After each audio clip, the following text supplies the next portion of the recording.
In today's video, I am doing three things. The first thing I'm going to do is brush the center links on the bracelet on this Cestrian watch. Very nice champagne sunburst dial. I reviewed this watch recently and it's fantastic, but I don't think it suits having polished center links on the bracelet. I know I've produced a video on this subject quite a while ago now, but I have already produced a video. But anyway, I thought I'd do it again and see if I can, well, do an even better job than I did last time.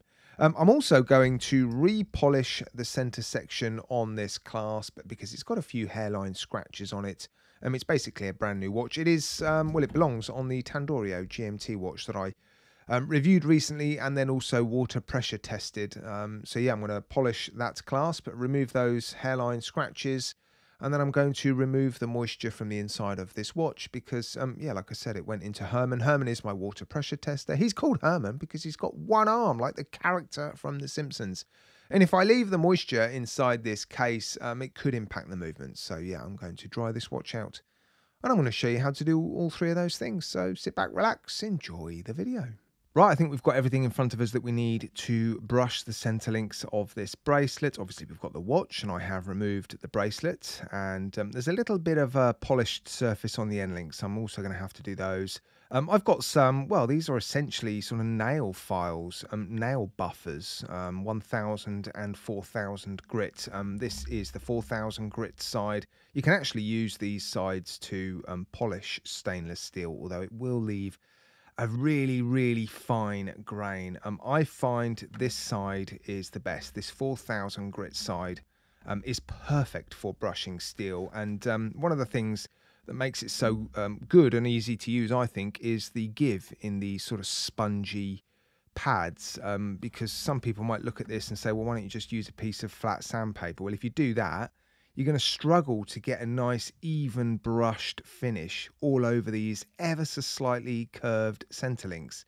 Whereas with these, you can push the links into the foam and basically the sanding will happen all the way around all of the curves. I've also got a ruler. There's a metal edge under here and I've just put some double-sided tape here. This is just a glass cleaning cloth. And then we've also got a cloth just to basically wipe off the bracelet at the end. So all I'm going to do, and I might as well just crack on with it to be honest, is use my guiding ruler. I've put this cloth over the ruler so that it doesn't scratch the side of the links. I'm going to undo this clasp and start with the first link.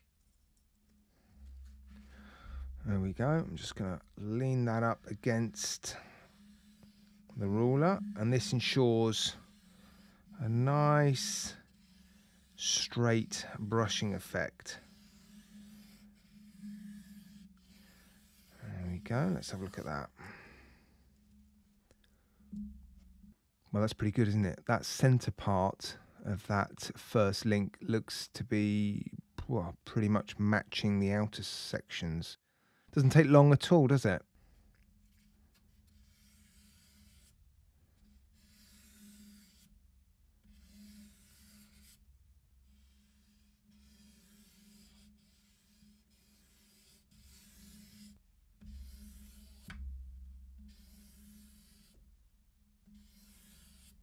Right, there we go. That is one side done. As you can see, those links, those center links are still polished and those are all brushed. I got to say, it's not that easy with a microphone, a big microphone as well these days, and a camera in front of you. So once I've finished filming this, I'm probably going to check it over and, yeah, make sure it's up to a really good standard. Right, I've popped a macro lens on so that we can have a look at the scratches that I'm hopefully going to remove by hand. And there they are, look. Fairly common for a polished center section of a clasp. And I'm actually going to be using a new polish that I picked up, which is specifically designed for car polishing. Well, metal on cars, I should say. It is a metal polish. And it's made by a company called G-Technic. Yeah, I really like this company. They produce some awesome products, and this is just an all metal polish, and I've used it a few times and it just seems to leave a lovely bright finish. So yeah, let's give this a go on this clasp. Now I could have used Cape Cod, and Cape Cod would have almost certainly gotten rid of, in fact I'm just going to put some of this down here, then I can can take it off the table. There we go.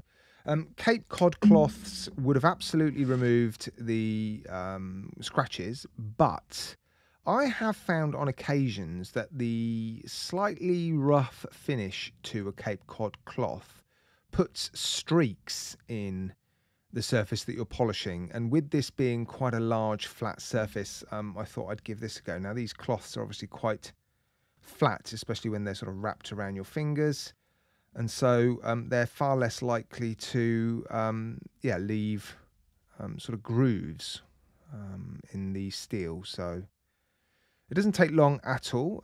You can see a slightly dark finish to the cloth already. That is basically steel being removed already. Yeah, we're definitely removing steel. Right, I've just done about 10 minutes of that off camera. Yeah, it's not the easiest thing to do with a microphone, a tripod, and a camera in front of you. And I think we're almost there. There is a little bit of light streaking running the length of that center section, which is only natural given I am rubbing in one direction. So I'm actually going to go across now. This is going to obviously contact the brush elements on the sides, but it's not really going to make much difference to those elements. And what that should do is just soften the appearance of any longitudinal streaking, if you like. So yeah, it's just going to hopefully even out some of the streaks.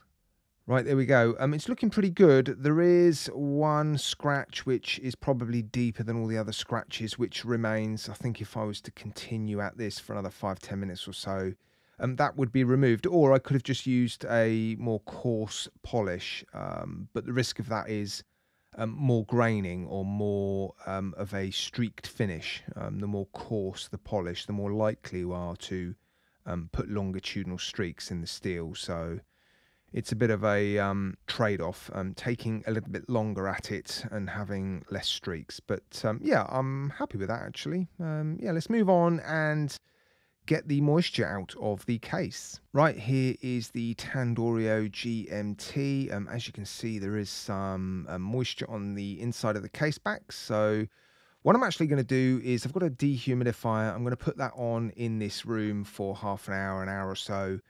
Really dry up the air in this room. I'm then going to remove the case back and use a puffer to basically dry out the back of the crystal and the movement. And yeah, because the room or the air inside this room will then be very, very dry and not have a huge amount of moisture in it. When I put the case back on, the air that will be trapped inside the movement, the case, sorry, will be quite dry air, and that will hopefully have removed the moisture. We'll test it. We'll put an ice cube on it and yeah, see if we can stop the watch from having moisture appear on the inside of the crystals. Right, both the dehumidifier and the air purifier have been on for a good couple of hours to dry out the air in this room, but also to clean it, as I'm going to be removing this case back. I don't want there to be too many particulates in the atmosphere. So yeah, I tend to run a purifier as well. Okay, let's get this case back off. Right, I'm going to leave it for 20 minutes or so. I'll use a puffer to help it along its way. Just try to, yeah, basically dry the inside of the case. And then I'll pop the case back on and then we can test it. Right, I think that's enough. Let's put this watch back together and test it. I've brought with me my little pink ice cube. Right. Let's pop the ice cube on. I'm actually going to put the ice cube on the back because most of the moisture was on the case back, wasn't it? So yeah, let's just leave that there for a few minutes and see what happens. Right, that's been a couple of minutes. Let's see if we have any condensation on the case back. Doesn't look like it. Let me just give it a wipe just to be absolutely sure. Yeah, that looks pretty good. Right. Yeah, looks like that has worked. My greasy mitts all over the front. Right, I will continue to monitor this watch. I'll pop it on the time grapher and yeah, make sure all is good. But I'm pretty sure this one is Yeah, back to full working order. Right, guys, I hope you enjoyed that. Thanks ever so much for watching. I appreciate it. Take care, guys. Look after yourselves. You'll see me again very, very soon.